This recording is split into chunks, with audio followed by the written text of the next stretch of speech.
की नवीन पिढी जी आहे ती फार काही चुकीच्या पद्धतीने जाते असं मी काही म्हणत नाही याच्यामध्ये. ठीक आहे, मोबाईल हातात आला. अनेक आदिवासी पिढ्यानपिढ्या जमिनी कसतात, त्या जमिनी त्यांच्या नावावर नाही. ज्या जमिनी कसतात तो 7/12 वन खात्याच्या नावाने आहे. अच्छा. मग आम्ही त्यांना मध्ये किंवा भाजीपाला दे, आम्हाला मागायची लाज वाटत नाही. अच्छा अच्छा. आमचे अनेक ट्रस्टी जे असतात ते बेधडकपणे कुणाला फोन करतात किंवा आम्हाला आता मदत पाहिजे, तुम्ही मदत आमच्याकडे पाठवा. अच्छा. आणि मग ठीक आहे, सुरुवात केली की वाघ गेला आणि सगळं गेलं. अच्छा अच्छा. म्हणजे काय हो सर? म्हणजे ती महिलांचे हक्क असतील, बाल अधिकार असेल, शिक्षणाचा हक्क असेल, माहितीचा हक्क असेल. नमस्कार मित्रांनो, नोटा टॉक्समध्ये आपले सर्वांचे स्वागत आहे. जसे की जे की रंजले गांजले त्याची म्हणे जो आपले, तोच साधू ओळखावा देव तेथेची जाणावा, या उक्तीप्रमाणे लोकपंचायत ही संस्था गेल्या 30 वर्षापासून काम करते आहे, तेही अतिशय ग्रामीण भागातून. तर आपल्याला आज पाहुणे म्हणून लाभलेले आहेत त्यांचे ट्रस्टी माननीय पांडे सर. पांडे सर, आपले नोटा टॉक्स परिवारामध्ये स्वागत आहे. सर, आपण ही जी संस्था आहे 30 वर्षापूर्वी चालू केली, तर त्यामध्ये बऱ्याच गोष्टी तुम्हाला जडणघडणीपासून सुरुवात करावी लागली, तर त्याबद्दल तुम्ही थोडेसे सांगा. नमस्कार, माझं नाव सारंग पांडे. मी आमच्या लोकपंचायत संस्थेचा कार्यकारी विश्वस्त आहे. लोकपंचायत ही संस्था आम्ही 1993 साली सुरू केली आणि सुरू करण्यापाठीमागे एकच उद्देश होता की आमचा जो भाग आहे संगमनेर अकोले तालुका, तर त्यावेळेला तिथे दुष्काळाची परिस्थिती फार भीषण होती आणि बरीचशा गावातील लोकांचा उदरनिर्वाहाचा व्यवसाय हा विडी व्यवसाय होता. विड्या वळणं आणि त्याच्या मजुरीवरती त्यांचं उपजीविका होती. आणि दुष्काळामुळे परिस्थिती अशी भीषण असायची की पिण्याच्या पाण्याचा तर प्रश्न होताच, पण रोजगाराची साधनं नव्हती. तर अशा वेळेला काय करायचं, आमच्या पुढे मोठा प्रश्न होता. आम्ही सगळे जेव्हा कॉलेजला शिकत होतो तर त्यावेळेस आम्ही दुष्काळग्रस्त विद्यार्थ्यांसाठी मोफत भोजन आणि निवास व्यवस्था असा एक कार्यक्रम हाती घेतला. त्यावेळेला आम्ही छात्र भारती नावाची आमची एक विद्यार्थी संघटना स्थापन केली होती आणि त्या संघटनेच्या माध्यमातून आम्ही हा उपक्रम सुरू केला. आणि मग संगमनेर शहरातून आम्ही एक मूठ धान्य गोळा केलं आणि त्यातून जे काही धान्य किराणा जमा झाला, एक मंगल कार्यालय आम्ही भाड्याने घेतलं आणि तिथे मुलांची व्यवस्था केली.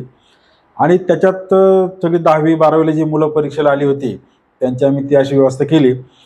तो उपक्रम आमचा खूप चांगल्या प्रकारे पार पडला, मुलांना त्याची खूप मदत झाली. पण मुलांशी जो काय आमचा संवाद झाला ना, त्यातून आमच्या असं लक्षात आलं की हा तात्पुरता उपाय ठीक आहे की तात्पुरती आपण काहीतरी त्यांच्यासाठी केलं, पण मुळातून प्रश्न सोडायचा असेल तर दुष्काळावरती काम केलं पाहिजे. आणि म्हणून आम्ही त्या संदर्भात विचार करायला लागलो आणि गावागाव भेटी देऊन आम्ही काही सर्वे केला आणि ज्या गावांच्यामध्ये आम्हाला परिस्थिती अनुकूल वाटली काम करण्यासाठी, लोकांनी आम्हाला सहभाग दिला, तिथे आम्ही जलसंधारणाच्या कामाने आमच्या कामाची सुरुवात केली. साधारणपणे 1992-93 साली आम्ही आमच्या कामाची सुरुवात केली. अच्छा सर, तुम्ही आता हे जे काम हाताशी घेतलं ते तुम्ही वैयक्तिक समजा सुरुवातीला किती लोक होते? जर आमचे जे प्रेक्षक आहे तर त्यांना हे ऐकायला नक्कीच आवडेल, कारण जी संस्था उभी करणे ही गोष्ट खूप मोठी आहे.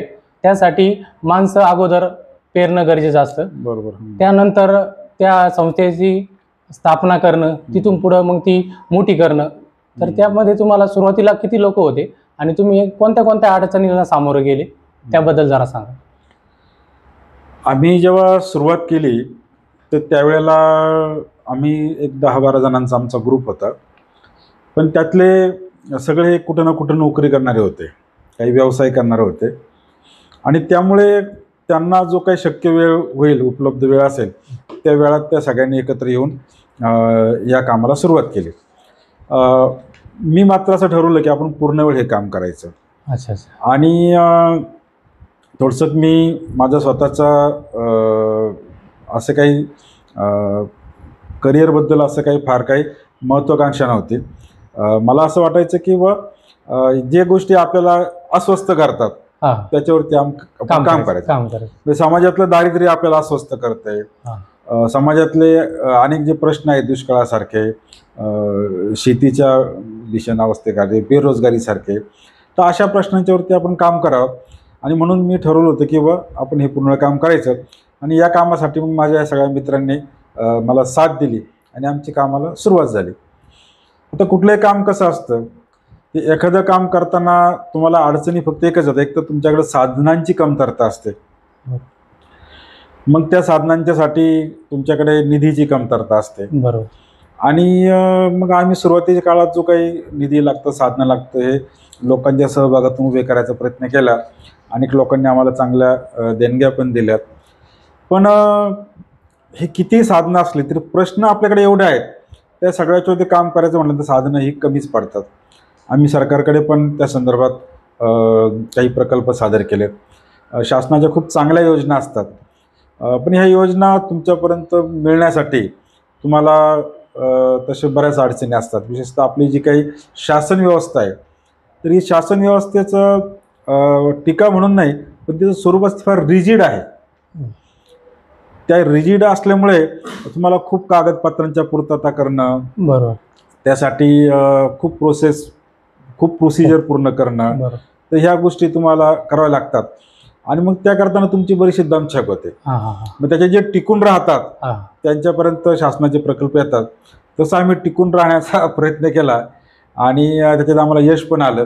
आणि शासनाचे जे काही आदर्श गाव योजना असेल, जलसंधारण कार्यक्रम असेल, आवर्षण प्रवण क्षेत्र विकास कार्यक्रम असेल, ह्या सगळ्या योजना आम्ही राबवल्या. आणि त्याच्यातून पहिला जो आमचा कामाचा टप्पा होता तर तो होता पाणलोट क्षेत्र विकास. तर एक 10-12 गावांच्या मध्ये आम्ही हा कार्यक्रम चांगल्या प्रकारे यशस्वी केला. आणि त्याच्यातून कष्ट खूप पडले त्यासाठी, पण आनंद हा होता की समाधान हे होतं की त्या गावांचा पाण्याचा प्रश्न सुटला, तिथं पिण्याचं पाणी उपलब्ध झालं, तिथे शेतीसाठी पाणी उपलब्ध झालं. तर ही आमच्यासाठी खूप चांगली उपलब्धी होती. अच्छा. सर, आता बरेच जण, आता तुम्ही जसं सांगितलं की तुम्ही स्वतःहून फुल टाईम काम करायचं ठरवलं. प्रत्येक जण कसा असतो मित्रांनो की स्वतःसाठी जगत असतो, परंतु आपण समाजशील आहोत. समाजामध्ये वावरताना आपण पूर्ण फुलाची पाकळी ही समाजासाठी काहीतरी देणं लागतो. त्या उद्देशाने ही संस्था चालू झाली. त्यामध्ये सरांनी पूर्ण वेळ देण्याचं ठरवलं. परंतु सर, बऱ्याच वेळा आपण बघतो का मोठ्या मोठ्या सिटीमध्ये जाऊन किंवा पुणे, मुंबई या ठिकाणी जाऊन आपलं करिअर करण्याचा विचार करतात, किंवा अशी संस्था जी आहे मोठ्या लेवलवर करण्यासाठी बरेच जण शहराकडे धाव घेतात. परंतु तुम्ही असं ग्रामीणमधूनच सुरुवात केली, तर याच्या मागे काहीतरी कारण असू शकतं. तर ते काय कारण होतं बा, तुम्हाला ग्रामीणमधूनच पुढे जायचं होतं? नाही, काय म्हणजे सुख, समाधान किंवा आनंद याची प्रत्येकाची व्याख्या वेगळी असू शकते. म्हणजे सगळ्याच माणसाला एकाच गोष्टीमध्ये सुख, समाधान किंवा आनंद मिळतो अशा प्रकारे भाग नाही. प्रत्येकाच्या कल्पना वेगळ्या असतात. म्हणून तर आपण बघतो नाही, काही जण चांगली नोकरी करतात, काही जण चांगले बिझनेस करतात, काही जण चांगले खेळाडू होतात, काही जण काही चांगले कलाकार होतात. बरोबर की नाही? त्यामुळे ह्या प्रत्येकाच्या गोष्टी वेगळ्या असतात. तेव्हा माझ्यासारख्याला असं वाटलं की चला आपण समाजात सोबत काम करावं, समाजाला सोबत घेऊन समाजाच्या प्रश्नावरती काम करावं. आणि सुदैवाने मला चांगले मित्र भेटले, मला साथ करणारे. आणि त्यामुळे मला माझी ऊर्जा जी आहे तर ती ऊर्जा ही सतत कायम राहिली. आणि त्यामुळे आज गेली 30-32 वर्ष आम्ही या क्षेत्रात काम करतो याच्यामध्ये. मित्रांनो, तुम्हाला सांगायला खूप आनंद होतो की ही नुसती संस्था जी आहे फक्त समाजासाठी काम करते, परंतु या मार्गे ही अशी एक संस्था आहे जी ग्रामीण भागातून मोठी झाली आहे. तसेच फॉरेन कंट्रीमधून बरेचसे विद्यार्थी या संस्थेमध्ये येतात. रिसर्चसाठी या संस्थेची निवड केली जाते. ही खूप अभिमानाची गोष्ट आहे. तर सर, त्या संदर्भात आमच्या प्रेक्षकांना तुम्ही काही सांगू शकता का? आम्ही अनेक देशातल्या वेगळ्या संस्थांशी जोडलेले आहोत. कारण आम्ही जसं जलसंधारणाचं काम करतो तसं अनेक मानवी हक्कासंदर्भातले जे काही प्रश्न आहेत त्याच्यावरती काम करतो. महिलांचे हक्क असतील, बाल अधिकार असेल, शिक्षणाचा हक्क असेल, माहितीचा हक्क असेल, तर अशा अनेक याच्यावरती काम करतो. आणि काही जे प्रश्न आहेत ते नुसते भारताच्या पातळीवर नाही तर जागतिक पातळीवरती चिंतेचे आहेत. अच्छा अच्छा, बरोबर. मग त्याच्यातला जसा पर्यावरणाचा प्रश्न आहे की जगाचं तापमान वाढतंय किंवा जगामध्ये हवामानात बदल होत आहेत आणि त्याचा परिणाम हा मानवाच्या जीवनावरती होत जाणार आहे. आणि हे आपल्यापेक्षा जे काही विकसनशील देश आहेत किंवा जे अनेक शास्त्रज्ञ आहेत, आपल्या देशातले पण आहेत आणि बाहेरचे आहेत, त्या सगळ्यांना समजते की पर्यावरणाचे प्रश्न जे आहेत ते मानवी जीवनाला खूप संकटात नेणारे आहेत. आणि म्हणून जागतिक पातळीवर अनेक चिंता त्याबद्दल व्यक्त होत असतात. आणि मग ते होत असताना ते हे पण बघतात की मग या संदर्भात कोण कशा प्रकारचं काम करतं.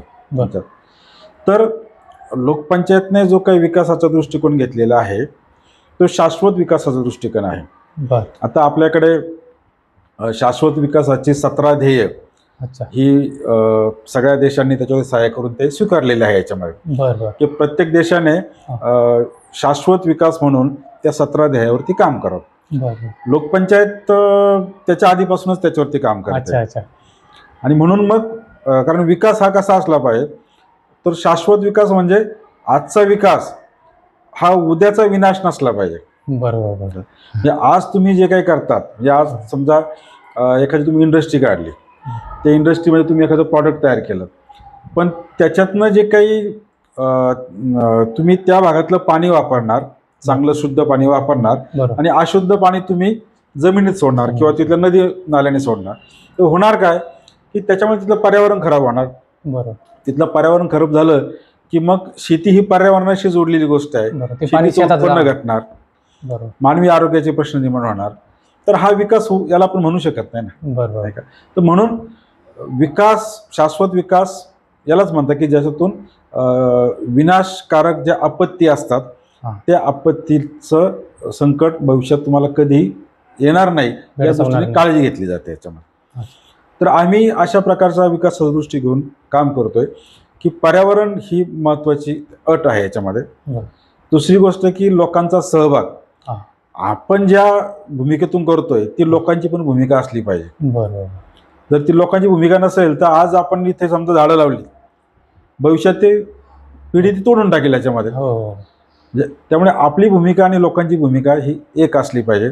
आणि म्हणून सतत लोकप्रबोधन करणं, लोकशिक्षण करणं, त्यासाठी आम्ही आमच्याकडे एक कलाजथा निर्माण केलेला आहे की ज्यातून लोकांना मनोरंजनातून शिक्षण देण्याचं काम आम्ही त्या कलाजथामार्फत करत असतो. अच्छा अच्छा, त्याबद्दल थोडंसं आम्हाला जर सखोल सांगितलं तर बरं होईल. ते तुम्ही कशा पद्धतीने ते जे टीम बनवली आहे ती गावागावामध्ये जाऊन कशा पद्धतीने प्रबोधन करते? आम्ही जी ही टीम तयार केलेली आहे ही सगळे उत्स्फूर्तपणे काम करणारे युवक आहेत. ज्यांना असं वाटतं की ठीक आहे आपल्याला पूर्ण वेळ तर देता येणार नाही, पण तरी समाजासाठी काही करावं. मग असे जे कॉलेजचे युवक असतात, कॉलेजमध्ये शिकणारे विद्यार्थी असतात, समाजात इतर लोक असतात, आणि त्यांच्याकडे आम्ही त्यांना आवाहन करतो की बा आम्हाला असं असं प्रश्नावरती जाऊन लोकांचं प्रबोधन करायचं आहे. समजा आता मध्यंतरी कोविड आला होता, तर कोविडच्या काळात काय काळजी घ्यावी, किंवा HIV एड्स आजार आला होता त्याच्यावरती काय करावं, किंवा आपल्याकडे स्त्री शिक्षणाचा प्रश्न आहे, स्त्री भ्रूण हत्येचा प्रश्न आहे, पर्यावरणाचा प्रश्न आहे, पाणी वाचवण्याचा प्रश्न आहे. मग आम्ही मुलांना आवाहन करतो, ते येतात आमच्याकडे. मग त्यांना आम्ही सांगतो की ठीक आहे आपल्याला एक 10 दिवस त्याची प्रॅक्टिस करायची. मग सगळे मुलं एकत्रित येऊन त्याचं स्क्रिप्ट तयार करतात. असं नाही की कोणतरी एकाने ते नाटक तयार करायचं, तर सगळ्यांनी मिळून ते तयार करायचं. आणि मग ते सगळ्यांनी स्क्रिप्ट तयार केलं, त्याची प्रॅक्टिस केली की मग गावागावात जाऊन त्याचे कार्यक्रम करायचे याच्यामध्ये. याच्यामध्ये काही कुणाला असं काही मानधन किंवा असं काही नसतं. उत्स्फूर्तपणे समजा 20 मुलांचा ग्रुप असेल, त्याच्यातले काहींना शक्य असेल ते येतात, समाजसेवेच्या भूमिकेने करतात. तर असं त्या कलाजथ्याचं काम चालतं याच्यामध्ये. बरं. जसं जे तुम्ही सांगितलं की तुम्ही महिलांसाठी वगैरे काम करतात, तर महिलांसाठी नेमकं कशा पद्धतीने संस्थेतून काम केलं जातं आणि आतापर्यंत काय काय प्रकल्प तुम्ही त्यांच्यासाठी राबवले ते जरा सांगितलं डीपमध्ये तर बरं होईल. काय, महिला हा समाजाचा अर्धा भाग आहे आणि महिलांना सतत सगळ्यात म्हणजे जगामध्ये सगळीकडंच हे दुय्यम स्थान दिलेलं आहे याच्यामध्ये. बरं. खरं तर निसर्गाने त्यांना खूप मुख्य जबाबदारी दिलेली आहे बरं. की जे आपलं पुनरुज्जीवन जे काय आहे सगळं हो हो नाही का, प्रजनन जे आहे हो ते हो. प्रजननाचं कामाची महत्वाची जबाबदारी महिलांकडे दिलेली आहे. बरोबर आणि त्याच्यामुळे त्यांना काही शारीरिक मर्यादा या निसर्गात आहे. त्याच्यामुळे बरोबर.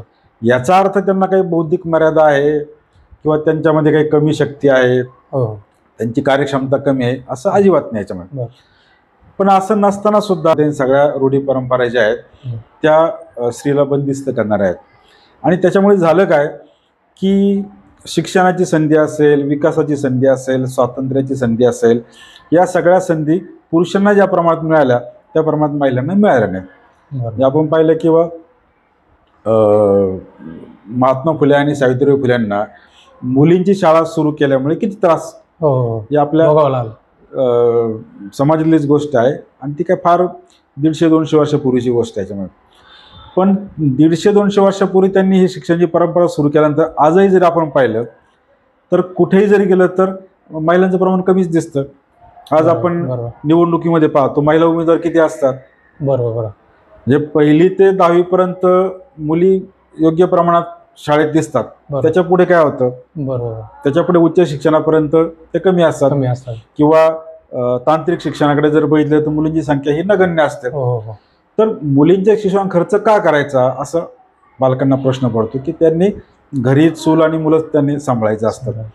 तर मग आम्ही काय केलं, आम्ही पहिल्यांदा बचत गटाच्या मार्फत बरं. संपत्ती आपणही हाताळू शकतो ही बरं. सुरुवात करून दिली. अच्छा. बचत गट सुरू करण्यामुळे आमचा एकच उद्देश की बाईला समाजामध्ये पत निर्माण झाली पाहिजे. हम्म. ती पैसा हाताळू शकते, बरं. ती बँकेत जाऊ शकते, तिला बँकेचं कर्ज मिळू शकतं, याच्यातून तिला पत मिळाले. पत मिळाले की तुम्हाला सन्मान मिळतो. बरं. मग आम्ही तो सन्मान मिळण्यासाठी तिला उद्योजक बनवलं. अच्छा अच्छा तिने छोटे छोटे उद्योग करावेत, ते मार्केटमध्ये विकावेत, 4 पैसे तिच्याकडे यावेत. त्याच्यामध्ये अच्छा अच्छा. या दृष्टीने आम्ही केलं. तिसरी गोष्ट आम्ही हे केली की आपल्याला माहिती आहे की 73वी घटनादुरुस्ती होऊन हां. आधी 33% आता 50% महिलांना आरक्षण मिळालेलं आहे. मिळालं. पण आपण जर बघितलं या आरक्षणाचा उपयोग खरोखर महिलांना निर्णयाचे अधिकार देण्यामध्ये होतो का? बरं. बऱ्याच ग्रामपंचायतीमध्ये सरपंचपती काम करतात, हां. अधिक तालुका पंचायत समिती किंवा जिल्हा परिषदेवरती पण निवडून महिला येते, पण तिच्या वतीनं कोणतरी पुरुष कारभार करतो. हे वास्तव आहे. वास्तव आहे. बरोबर. बरोबर आहे. मग आम्ही म्हटलं की वास्तव बदलण्यासाठी आपण काय केलं पाहिजे. मग आम्ही विशेषतः ग्रामपंचायत पातळीवर ज्या महिला सदस्य निवडून येतात, सरपंच निवडून येतात, त्यांना आम्ही प्रशिक्षण दिलं आणि त्यांना ग्रामपंचायत कारभार कसा करायचा असता हे आम्ही त्यांना शिकवलं. त्यांना येणाऱ्या अडचणी सोडवल्या अच्छा. त्याच्यामध्ये. आणि त्यामुळे अनेक गावांमध्ये महिला सरपंच म्हणून त्यांनी चांगल्या प्रकारे काम केलं. त्याच्या पुढे जाऊन आम्ही आमच्या असं लक्षात आलं की हे सगळं एका बाजूला होतंय, बरं. पण दुसऱ्या बाजूला रोज वर्तमानपत्र जर उघडलं हां. तर आपल्या लक्षात येतं की कुठेतरी एखाद्या महिलेने आत्महत्या केली. तर ह्या सगळ्या ज्या गोष्टी घडत आहेत तर महिलेबद्दलची हिंसक भावना का निर्माण होते. आणि दुसरी गोष्ट की त्याच्याबद्दल कायद्याची मदत ही का मिळत नाही किंवा आपल्याकडे केस वर्षानुवर्ष चालते, ते बाईला न्याय मिळत नाही. बरं. नवरा दुसरं लग्न करण्याची धमकी देतो, बरं. मुलीच झाल्या म्हणून छळ करतो. हो. दारूचं व्यसन आपल्याकडे अलीकडे म्हणजे खूप वाढते. वाढले. आणि दारूच्या व्यसनामुळे एक लक्षात कसं राहतं की सबल माणूस हा दुर्बलावरती हिंसा करत असतो. बरं. आणि म्हणून ज्याच्याकडे पैसा आहे, दारूची मस्ती आहे, हे सगळ्या जे आहे ते महिलांच्यावरती ते निघतं. आणि म्हणून आम्ही ठरवलं की हा हिंसाचार बंदी कशी करता येईल.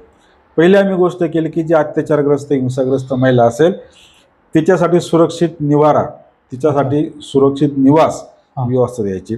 आणि म्हणून आम्ही एक महिला आधार केंद्र सुरू केलं. अरे वा. इथं 41 महिला राहू शकतात. त्यांची मोफत निवासाची भोजनाची व्यवस्था केली जाते. त्यांना रोजगाराचं प्रशिक्षण दिलं जातं, त्यांना वकील दिला जातो, त्यांचं काउन्सिलिंग केलं जातं. तर अशा प्रकारची एक केंद्र हे आम्ही सुरू केलं. म्हणजे बचत गटापासून सुरू झालेली चळवळ जी आहे हा. ती तिथपर्यंत पोहोचली. पण हे नुसतं आम्ही आधार केंद्र चालवत नाही, बर तर गावागावामध्ये आम्ही जातो. बर ग्रामपंचायतीला, गावातल्या तंटामुक्ती समितीला सांगतो की तुम्ही या प्रश्नामध्ये हस्तक्षेप करा, अच्छा बाईला न्याय मिळवून द्या, आणि आपल्या गावामध्ये एकही बाईवरती हिंसा होणार नाही, अत्याचार होणार नाही, हा. अशी ग्रामसभेचे ठराव करा. बर बर समाजाचं जे स्वास्थ्य जर टिकवायचं असेल त्या गोष्टी घडल्या पाहिजे. आणि ह्या गोष्टी घडण्यासाठी काय केलं पाहिजे, बर तर मुलीच्या पालकाला किंवा प्रत्येक आईबापाला अशी हमी मिळाली पाहिजे की माझ्या पोटी जरी मुलगी जन्मली तर तिचं आयुष्य सुरक्षित जाईल, बर तिचं आनंदी जाईल, बरं. सुखात जाईल. बरं. ती भावना जेव्हा येईल तेव्हा काय मुलगी जन्मली काय मुलगा जन्मला काय फरक काय पडत नाही. बरोबर आणि म्हणून याच्यासाठी सामाजिक परिवर्तन हे गरजेचं आहे. बरोबर आपला जो काही महाराष्ट्र आहे, ह्या महाराष्ट्रामध्ये ज्या सगळ्या नद्या उगम पावतात त्या सगळ्या पश्चिम घाटामध्ये उगम पावतात. पश्चिम घाट म्हणजे सह्याद्री पर्वत. सह्याद्री. बरं, आता ह्या सह्याद्री पर्वतातून उगम पावणाऱ्या नद्या वरती खाली सगळा जो पश्चिम महाराष्ट्र आहे, ज्याला विकसित समजलं जातं महाराष्ट्रामध्ये, हा, हा, की ज्याच्यावरती शेकडो साखर कारखाने आहेत, हा. बरोबर का नाही. मोठमोठी शहर आहेत, पुणा असेल, नाशिक असेल, अहमदनगर असेल, औरंगाबाद असेल, अशी मोठमोठी शहरं त्याच्यावरती आहेत. अनेक इंडस्ट्रीज त्याच्यावरती आहे, अनेक MIDC त्याच्यावरती आहे, बरोबर. आणि मोठा आर्थिक श्रीमंती या सगळ्या भागामध्ये आहे. आता एका बाजूला इथे सगळी श्रीमंती आहे बरं. आणि दुसऱ्या बाजूला जिथं खूप पाऊस पडतो, जे 4 महिने पाऊस झेलत असतात, त्यांना नीट घरं नाही, बरं.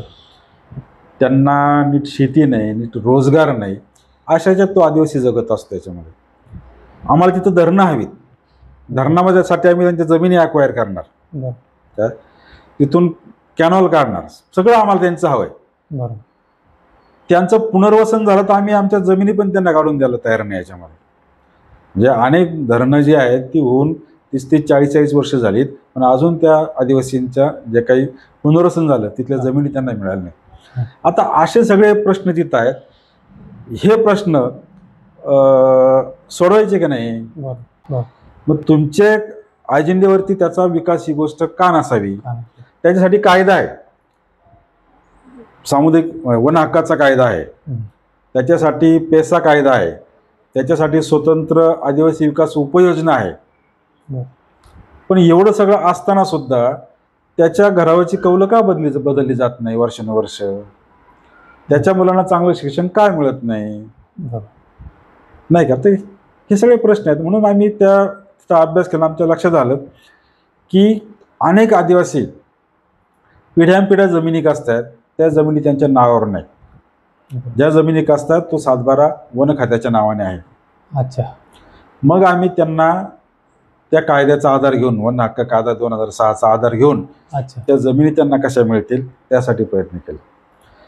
तो सगळा भाग जो आहे जिथं जंगल आहे, ज्या जंगलातून ते चारा आणतात, लाकूड फाटा आणतात, फळं आणतात, मध काढतात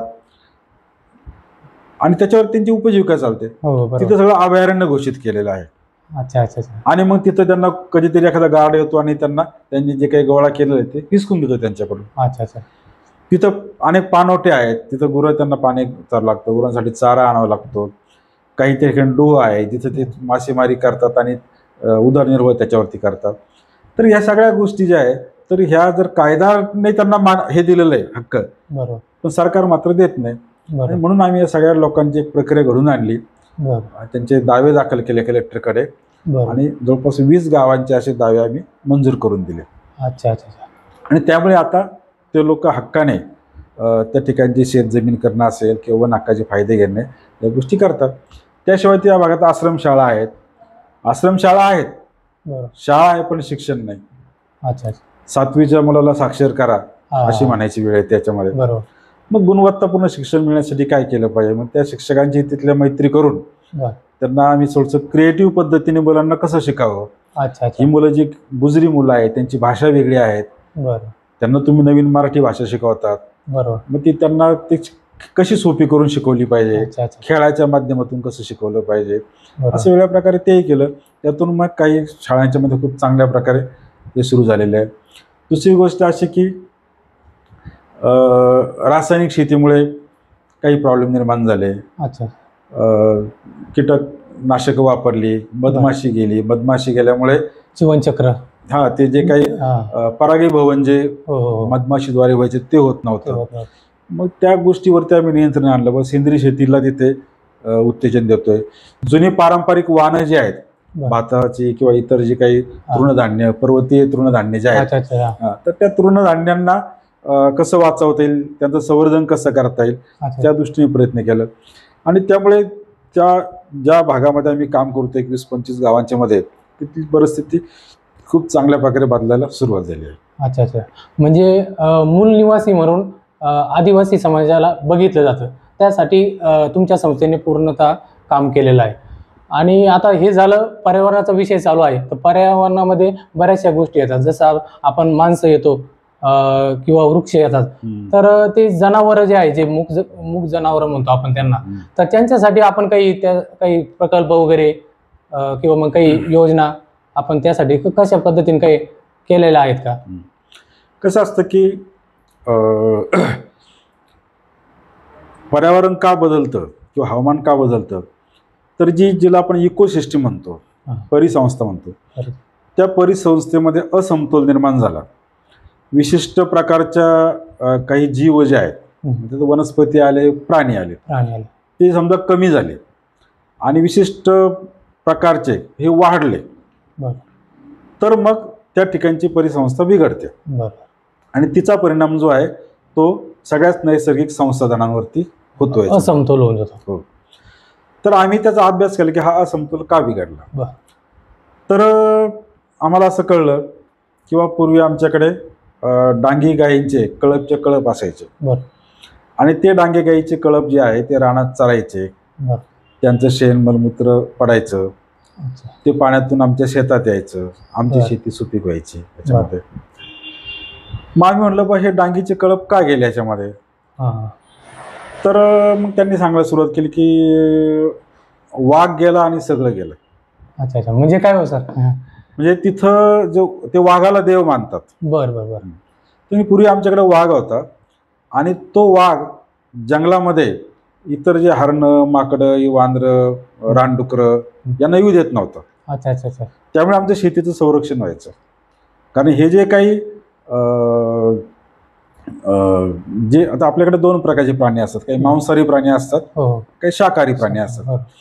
मांसाहारी प्राण्यांचा शेतीला त्रास होत नाही, बरोबर, कारण त्यांना जे प्राणी लागतात. पण शाकाहारी प्राण्यांचा मात्र त्रास होतो.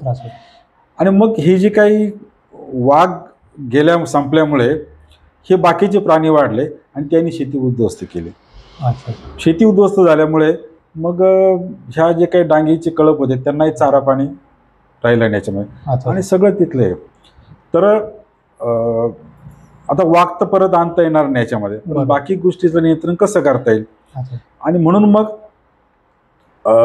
तिथे किमान तिथली इकोसिस्टीम कशी चांगली करता येईल. म्हणजे जी सुरुवात जी आहे, डांगी जे गाय आहे किंवा बैल आहे, ऍक्च्युली नाही वाघ आपण आणू शकलो तर ती डांगी गाय कशी वाचवता येईल, ती प्रजाती कशी वाचवता येईल, त्यासाठी तुम्ही प्रयत्न केला. त्यासाठी मग आम्ही त्यांना कुठले आजार होतात त्याचा अभ्यास केला, ते आजार कशामुळे होतात त्याचा अभ्यास केला आणि त्याच्यानुसारचा उपाययोजना केला. काही आम्ही डॉक्टर नेमले त्या याच्यामध्ये आणि मग त्यांनी ते उपचार करून अनेक गावांच्या मध्ये डांगीचं प्रमाण जे कमी झालेलं होतं तर चांगले वळू त्यांना दिले किंवा त्या चांगल्या जातीवंत वळूंचं सिमेंट आणून कृत्रिम रेतन पद्धती सुरू केली तिथे. आणि त्याच्यामुळे पुन्हा त्या अनेक गावांच्या मध्ये आता डांगी जे काही गाय बैले जे आहेत तर त्यांचं प्रमाण आता बऱ्यापैकी वाढतंय. अच्छा अच्छा. म्हणजे ते नामशेष होत चालले होते, तुम्ही त्यांना जीवनदान दिलं थोडक्यात.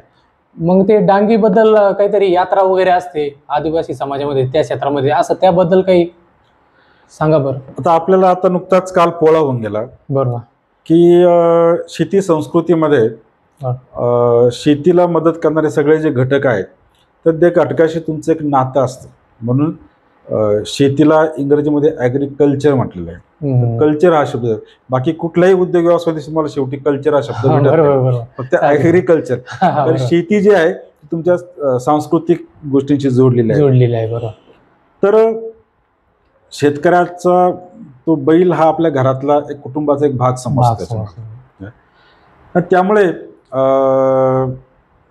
हा जो काही बैल जो आहे, जसं पोळ्याला आपल्याकडे उत्सव होतो त्याच्यामध्ये, बरोबर. तर तिकडे ते चांगले डांगी बैल जे आहेत त्याचा एक उत्सव भरवतात. अच्छा. राजूरला डांगी जत्रा भरवली जाते आणि त्यावेळेस डांगी जनावरांचे प्रदर्शन भरतं. त्याच्यामध्ये बक्षिसं काढली जातात. ज्यांनी चांगल्या गायी किंवा चांगले बैल जोपासलेत तर त्यांना खूप चांगल्या प्रकारचे बक्षिसं देऊन डांगीला एक उत्तेजन दिलं जातं. अच्छा. तर मग ते तो बघण्यासारखा तो उत्सव असतो. बरं, त्याला उरूसच म्हणतात, ते डांगी उरूस म्हणतात. तो बरं 7-8 दिवस तो उरूस राजूर भागामध्ये चालतो. आणि ज्यांना चांगले डांगी गाय डांगी बैल खरेदी करायचे ते त्या जत्रेला येतात आणि तिथं ते खरेदी करतात. ज्यांना विकायचं आहे ते पण तिथं विकतात, त्यांना चांगला भाव मिळतो त्याच्यामध्ये. आणि ज्याला चांगले जातीवंत जनावर पाहिजे तर ते त्यांना त्या डांगी यात्रेमध्ये मिळतं याच्यामध्ये. सर, तुम्ही जे प्रजाती सांगितली त्याच्याबद्दल थोडंसं आम्हाला सखोल जर प्रेक्षकांना समजलं तर बरं होईल. हे कसं असतं की जीवसृष्टी जी विकसित होत गेली ती त्या भागातील हवामानाशी पर्यावरणाशी अनुकूल अशी ती विकसित होत गेलेली. जो काही डार्विनचा जो उत्क्रांतीचा सिद्धांत आहे त्यानुसार आता ही जी डांगी गाय जी आहे ज्या भागामध्ये झाली त्या भागामध्ये खूप पाऊस पडतो. सायदरीच्या घाटमाथावरती 4000 मिलीमीटर पासून ते 5000 मिलीमीटर पाऊस पडतो आणि थंड हवामान असतं, बरोबर. तर अशा याच्यामध्ये हे डांगी जनावर हे टिकून का आहे? कारण त्याची जी त्वचा आहे त्या त्वचा तेलकट प्रकारची आहे आणि त्यामुळे कितीही पाऊस पडला त्याच्या अंगावरती तर पाणी असं त्वचेत जिरत नाही, ते पाणी निथळून जातं त्याच्यामध्ये. दुसरी गोष्ट, ह्या डांगीची जी खुरं आहेत ती खुरं अशी आहेत की तिथलं जे काही खडकाळ डोंगराळ रान आहे त्या रानामध्ये त्याला त्रास होत नाही त्याचा. ते कितीही त्याने अवतं ओढली किंवा डोंगरावरती फिरलं तरी त्याची खुरं मजबूत आहे याच्यामध्ये आणि त्यामुळे त्याला त्रास होत नाही त्याच्यामुळे. जनावर साईजने आखूड आहे. आदिवासींची जी भातखाचरी ती छोटी छोटी असतात, त्यामुळे आऊत काठीसाठी ते जनावर अत्यंत उत्तम आहे याच्यामध्ये.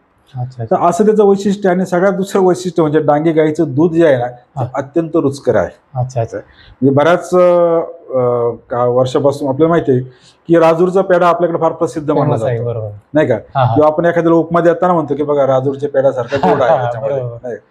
तर हा राजूरचा पेढा गोड असण्याचं कारण असं आहे की त्या डांगी गाईच्या दुधापासून तो बनवलेला पेढा असतो म्हणून तो राजूरचा पेढा हा प्रसिद्ध आहे. अच्छा.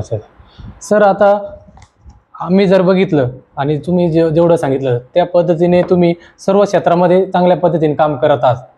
जसं तुम्ही महिलांचा उल्लेख केला, बरोबर. तर महिलांसाठी आणि विशेषतः ज्या महिला पीडित आहेत त्यांच्यासाठी आपण काम करत असता, तर त्यांचे जे मुलं वगैरे आहेत त्यांच्यासाठी आपण काही संगोपनाचा काही प्रकल्प वगैरे या माध्यमातून काही म्हणजे प्रकल्प राबवले आहेत का, भविष्यात राबवणार आहेत? कसं आहे तुमचं नियोजन, कसं आहे? नाही, आम्ही काय करतो की ह्या महिलांची जी मुलं आहेत, कसं आहे की मुलांसाठी काम करणाऱ्या बऱ्याच संस्था आहेत. संगमनेर शहरात पण आहेत, जसं आधार फाउंडेशन आहे किंवा इतर आहेत. नगरला स्नेहालय संस्था आहे, पुण्याला काही संस्था आहेत. तर आम्ही काय करतो की ह्या मुलांना ह्या इतर संस्थांच्याकडनं शिक्षणासाठी किंवा त्यांच्या वसतिगृहासाठी ज्या सोयी ज्या आहेत त्या उपलब्ध करून देतो. आमचं ते एक नेटवर्क आहे. दुसरं की आम्ही जी मुलं मोठी होतात आणि त्यांना जर रोजगार मिळवून द्यायचा असेल तर त्यांना कौशल्य आधारित शिक्षण मिळणं फार गरजेचं असतं. अच्छा. म्हणून आम्ही बघतो की बऱ्याचदा आपल्याकडे जी गरीब मुलं जी असतात तर ती शिकतात म्हणजे काय, ते 10वी होतात, 11वी, BA, MA, MCOM असं शिक्षण. कारण का तर ते शिक्षण स्वस्त असतं, तिथं त्यांना काही स्कॉलरशिप मिळते म्हणून ते शिक्षण घेतात. पण तांत्रिक शिक्षण जे आहे तर ते महाग आहे, ते घेता येत नाही आणि त्यामुळे ही मुलं शिकतात पण त्या शिक्षणाचा त्यांना रोजगारासाठी काही उपयोग होत नाही. म्हणून मग आम्ही संगमनेरमध्ये ग्रामीण तंत्र शिक्षण संस्था सुरू केली. अच्छा अच्छा अच्छा. आणि त्या तंत्र शिक्षण संस्थेतर्फे आम्ही त्याच्यामध्ये काही इंडस्ट्रीयल कोर्सेस आहेत, काही तांत्रिक कोर्सेस आहे, काही कॉम्प्युटर बेस्ड कोर्सेस आहेत. तर हे कोर्सेस आम्ही तिथे त्या मुलांना शिकवतो आणि त्याच्यामुळे त्यांना चांगल्या इंडस्ट्रीमध्ये चांगला जॉब मिळू शकतो किंवा स्वतःचा स्वयंरोजगार ते करू शकतात.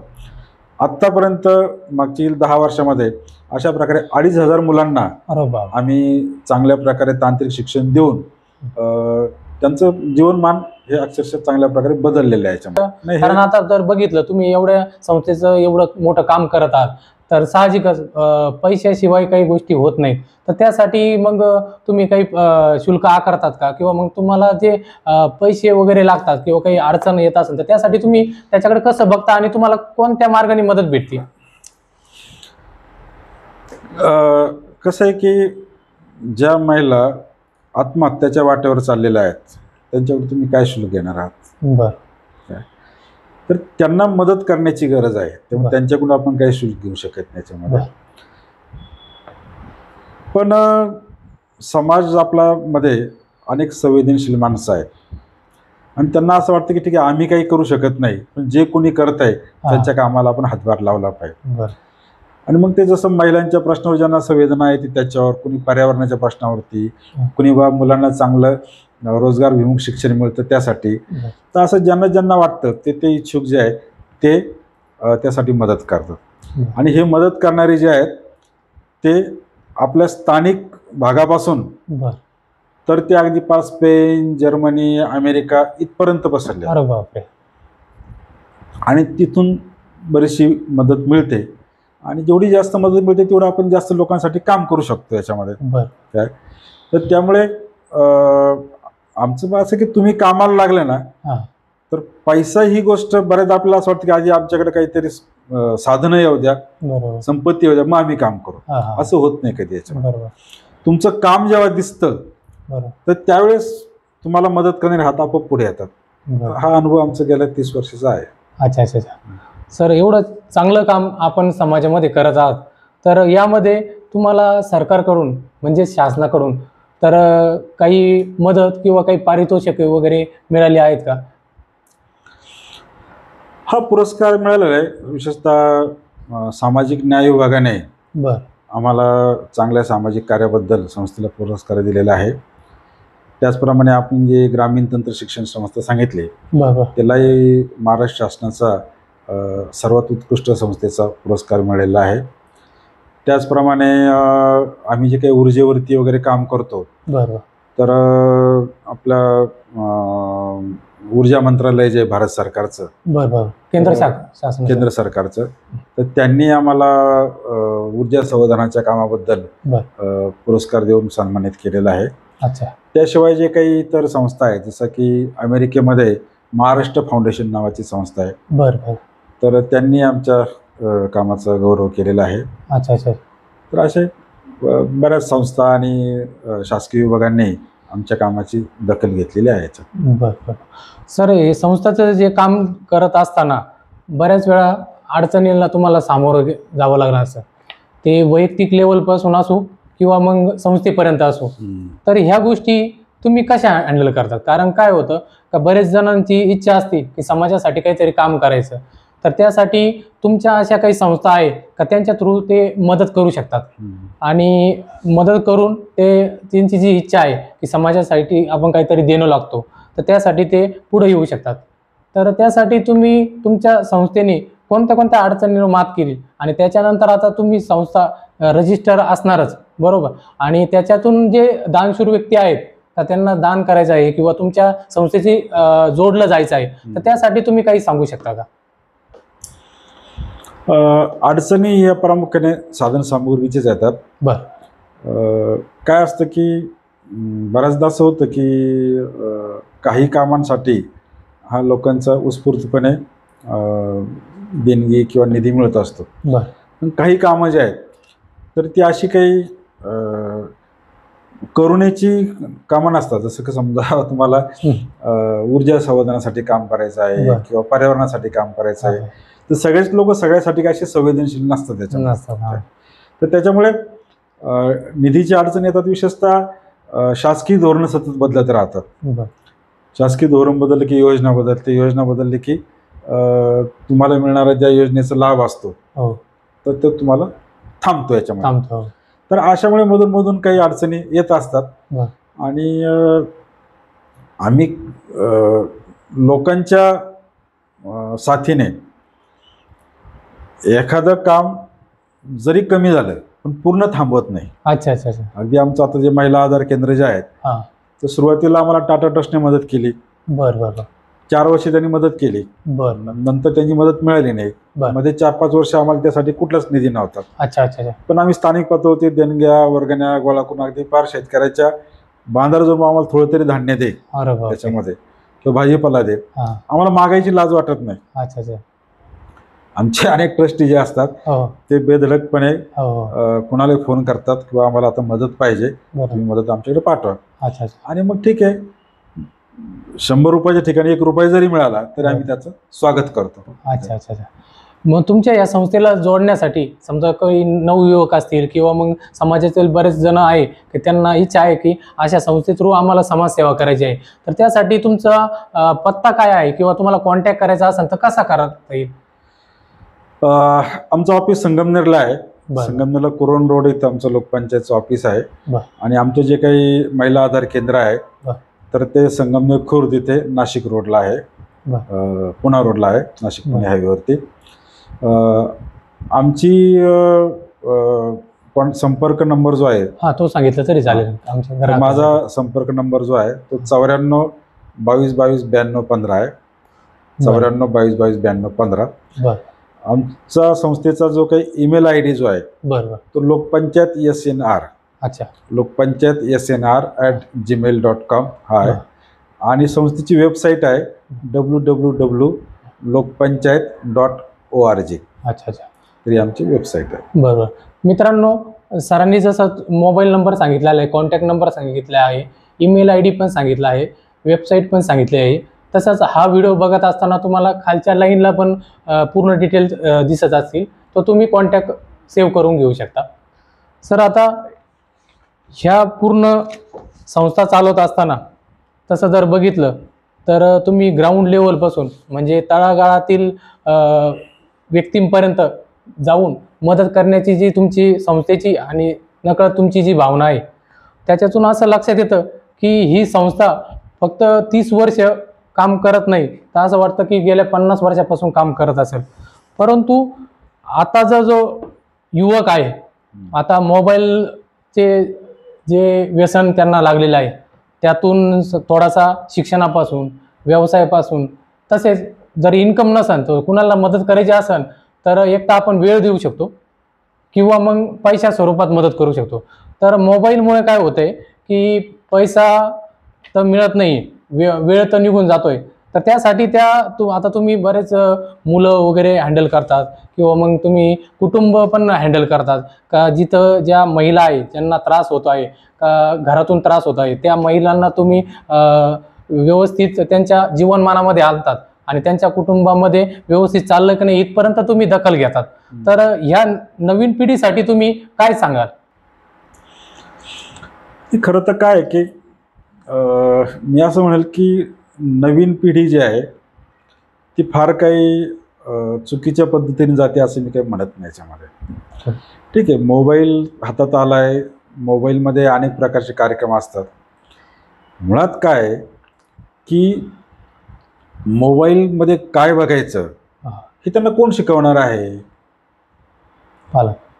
एक तर पालकांनी शिकवलं पाहिजे, तर शाळेने शिकवलं पाहिजे. मुलांचं भावविश्व जे आहे ते शाळा आणि कुटुंब हे घडवत असतं. याच्यामध्ये बरोबर टीका करतो की मुलांनी मोबाईल पाहू नये, मुलांनी असं करू नये, मुलांनी तसं करू. पण काय करावं याचं मार्गदर्शन करण्याची व्यवस्था कुठे याच्यामध्ये? कुटुंबाच्या लोकांना वेळ नाही नोकरी धंद्यामुळे. आणि शाळा ज्या आहेत ते शाळेचे शिक्षण फक्त त्यांचा अभ्यासक्रम पूर्ण करणं आणि परीक्षा घेणं राहिलेलं आहे. पण ज्याला मूल्य शिक्षण म्हणतात, ज्याला संस्कार म्हणतात, या गोष्टींसाठी शाळेकडे कोणता वेळ आहे. बरोबर. आणि त्यामुळे मला याच्यात मुलांच्या मध्ये कुठल्याही प्रकारचा दोष दिसत नाही याच्यामध्ये. बरोबर. शेवटी पाणी जो प्रवाह जो असतो हो. तो जसा उताराच्या दिशेने जातो बरोबर. तसं मुलं आहे याच्यामध्ये. त्यांच्यासमोर पालक मोबाईलवर तिकडे पाहत तिकडे, तर मुलांची काही चूक आहे याच्यामध्ये. बरोबर. त्यामुळे याला योग्य वळण देण्यासाठी शासनाचं धोरण, शैक्षणिक धोरण आणि कुटुंबातील लोकांनी मुलांसाठी वेळ देणं बरोबर. हे अत्यंत गरजेचं आहे. अच्छा. सर, आपली जी संस्था आहे त्या संस्थे थ्रू आतापर्यंतचा झालेला प्रवास आणि इथून पुढं तुमच्या संस्थेचे काय काय नियोजन असतील किंवा उद्देश काय आहे इथून पुढं? कारण कसं आहे, जसं जसं तुम्ही सुरुवातीला बचत गटापासून सुरुवात केली, जसं जसं तुम्हाला समाजामध्ये अडचणी दिसायला लागल्या तसे तुम्ही ते प्रकल्प योजना राबवत गेले. तर इथून पुढं तुमचं कसं प्रकल्प असतील किंवा मग तुमच्या डोक्यामध्ये किंवा तुमचे जेवढे ट्रस्ट आहे त्या मीटिंगमध्ये तुमचं असं काय समाजासाठी करायचं आहे, त्यासाठी तुमच्याकडं काय प्लॅनिंग आहे ते जरी समजलं तर बरं होईल. एक जे आमचं आहे सगळ्यात आमचा मुख्य कोर एरिया आहे की हवामानाच्या बदलाला अनुकूल अशी शेती पद्धती रुजवणं. बरं. जी पर्यावरण स्नेही असेल तो एक भाग आहे. दुसरा जो आहे जे आम्ही महिलांच्या मध्ये काम करतो, आमचं म्हणणं की आता महिलांना सामाजिक न्याय, ज्याला आपण लिंगभेद आधारित न्याय व्यवस्था जी म्हणतो, त्यात नुसते महिला नाही, त्याच्यामध्ये ज्यांना आपण तृतीयपंथी म्हणतो ते पण त्याच्यामध्ये आले. अरे वा. म्हणजे हे सगळे जे काही लिंगावर आधारित जे भेदभाव आपण आणतो त्या सगळ्यांना योग्य तो न्याय व्यवस्था आपल्याकडे असली पाहिजे. ती आणण्यासाठी जे काही करावं लागेल ते आपण करणार आहोत. तिसरं, रोजगार जो आहे तो रोजगार शाश्वत रीतीने मिळाला पाहिजे. म्हणजे शाश्वत साधनं जी आहेत ती मिळायला पाहिजे. आणि त्याच्यासाठी जे उद्योग जे आहेत ते उद्योग पण तशा पद्धतीचे निर्माण झाले पाहिजे. म्हणजे प्रदूषण निर्माण करणारे उद्योग नको, ते आज ना उद्या बंद होणार आहे. याच्यामध्ये जे उद्योग सातत्याने चालू राहतील, बरोबर, तर अशा पद्धतीचे उद्योग असले पाहिजे. जसं की तुम्हाला सगळ्यांना दूध लागणार आहे, बरोबर का? आणि दूध निर्माण करणारा जी काही व्यवस्था आहे ती काही प्रदूषण करत नाही. किंवा अशा प्रकारचे दूध निर्माण करणे, जसं मी डांगी गायींचे सांगितलं, बरोबर, तर अशा प्रकारच्या उत्पादन व्यवस्था निर्माण कराव्यात की ज्या पर्यावरणालाही घातक नसतील आणि समाजासाठी पण योग्य असतील, आणि त्याच्यातून रोजगार निर्माण व्हावा, तर शाश्वत रोजगारचं साधन निर्माण व्हावं यासाठी एक आपल्याला काम करायचं आहे. अच्छा अच्छा. तर असं काही पुढच्या काळामध्ये त्या दृष्टीने प्रकल्प निर्माण करणं आणि ते प्रकल्प राबवणं असं आमचं धोरण आहे. अच्छा अच्छा. सर, आता ते आधार सेंटर जे तुम्ही चालू केलेलं आहे महिलांसाठी, त्यामध्ये तुम्ही जसं सांगितलं का तुम्ही त्यांच्यासाठी रोजगार उपलब्ध करून देतात, मग त्यामध्ये कोणते कोणते प्रोडक्ट तुम्ही मार्केटमध्ये विकतात किंवा मग जेणेकरून त्यांचा खर्चही भागेल आणि उदरनिर्वाह होईल, जेणेकरून ते जे प्रोडक्ट आहे ते तुम्ही मार्केटमध्ये कुणीही घेऊ शकता, असं काही आहे का? त्याबद्दल काहीतरी माहिती द्या. आणि कोणते कोणते प्रोडक्ट आहे ते तर सांगितलं तर बरं होईल. आम्ही सेंद्रिय प्रकारच्या डाळी तयार करतो. अच्छा अच्छा. आम्ही जे केमिकल मुक्त असं लाकडी तेल घालून तयार केलेलं खाद्यतेल तयार करतो. त्याच्यात शेंगदाणा तेल असेल, करडई तेल असेल, या प्रकारचे तेल तयार करतो. आम्ही कॉटन वापरून सॅनिटरी पॅड तयार करतो महिलांसाठी. अच्छा अच्छा. त्याच्यानंतर पिशव्या, म्हणजे आज सगळीकडे कॅरी बॅग वापरल्या जातात, त्यामुळे आम्ही कॉटनच्या सुती कापडाच्या पिशव्या तयार करतो, ज्या तुम्हाला भाजीसाठी वापरता येतील याच्यामध्ये. त्याच्यानंतर शेतकऱ्याला 4 पैसे जास्त कसे मिळणार आहेत? गहू विकले तर 30 रुपये 35 रुपये किलो मिळतील, पण त्याच गव्हाची कुरडई केली, त्याची शेवई केली किंवा त्याचे वेगळे पदार्थ केले तर त्याला व्हॅल्यू ॲडिशन ज्याला म्हणतात. अच्छा अच्छा. तर अशा प्रकारचे प्रॉडक्ट आम्ही तयार करतो. त्याच्यामध्ये चांगले मसाले तयार करतो. तर अशा प्रकारचे प्रॉडक्ट जे आहेत ते आमच्या महिला बनवतात. अच्छा अच्छा. भारताचा महत्त्वाचा सण म्हणून बघितला जातो तो दिवाळी आहे. आता लवकरच 1-1.5 महिन्यानंतर दिवाळी येणार आहे. म्हणजे तुम्ही जे प्रोडक्ट करतात त्यामध्ये दिवाळीसाठी काही फराळ वगैरे बनवतात का आपण, का ते विक्रीसाठी असतं वगैरे, कसं असतं? हा, दिवाळीच्या सणामध्ये घरोघर फराळाचे पदार्थ हवे असतात. आणि आजकालच्या धकाधकीच्या जीवनामध्ये एकतर नवीन पिढीकडे त्याचं स्किल पण नाही, कौशल्य नाही की फराळाचे पदार्थ कसे बनवायत. आणि दुसरी गोष्ट की बाजारामध्ये चांगल्या गुणवत्तेचे फराळाचे पदार्थ मिळत नाहीत. अच्छा अच्छा. आणि आम्ही असा विचार केला की आम्ही सगळं गरिबांसाठी काम करतो, बरोबर. खेड्यापाड्यातल्या गरिबांसाठी. आणि यांच्यासाठी काम करताना आम्हाला मदत करणारे नाही म्हटलं तरी एक श्रीमंत वर्ग पण आहे. हो हो बरोबर. मध्यम वर्ग असेल, उच्च मध्यम वर्ग आहेत. तर त्याच्यासाठी आपण काय करू शकतो? तर मग आम्ही हे दिवाळीचे पदार्थ, फराळाचे पदार्थ तयार करतो. अच्छा. आणि ते त्यांना देतो. आणि मग त्याच्यामुळे ते खूप त्याचं स्वागत करतात की आमची खूप मोठी अडचण तुम्ही दूर केली. अच्छा अच्छा. आता आम्ही आमच्या घरातल्या लोकांना, पाहुण्यारावळ्यांना तुमच्यामुळे चांगला फराळ खाऊ घालू शकतो. म्हणजे चांगला, म्हणजे नेमकं तुम्ही त्याच्यामध्ये मटेरियल वगैरे चांगलं वापरता का, नेमकं कसं असतं? एकतर त्याच्यासाठीच गुणवत्तापूर्ण असं साहित्य वापरलं जातं. बरं.